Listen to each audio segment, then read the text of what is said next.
ছোট বলে কাউকে অবজ্ঞা করতে নেই। বিপদে যে কেউ উপকারে আসতে পারে। সিংহ ও ইঁদুর।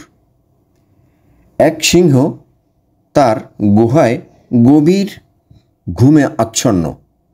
হঠাৎ একটি ছোট্ট ইঁদুর ছুটাছুটি করতে করতে সিংহের নাকের এক ছিদ্রে ঢুকে পড়ল। ফলে সিংহের ঘুম ভেঙে গেল। সে ইঁদুরটিকে থাবা দিয়ে ধরে মেরে ফেলতে উদ্যত হল। ইঁদুরটি অত্যন্ত বিনয়ের সুরে বলল, দয়া করে আমাকে মেরে ফেলবেন না। সময়ে আমিও আপনার উপকারে আসতে পারি।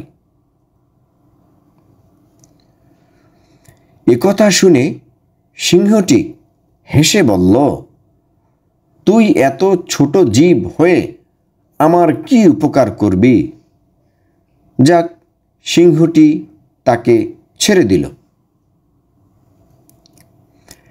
এর কিছুদিন পরের ঘটনা।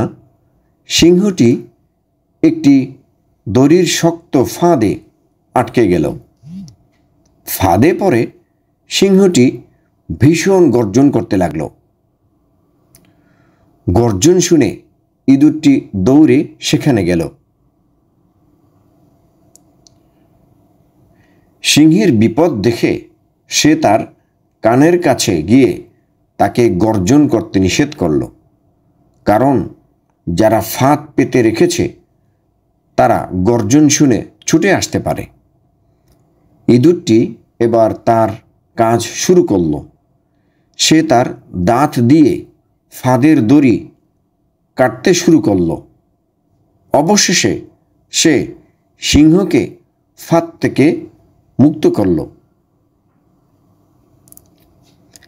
মুক্তি পেয়ে সিংহটি ইঁদুরকে ধন্যবাদ দিল এবং সেই সঙ্গে বলল, তোকে আমি অবজ্ঞা করেছিলাম, কিন্তু বুঝলাম কাউকে অবজ্ঞা করতে নেই।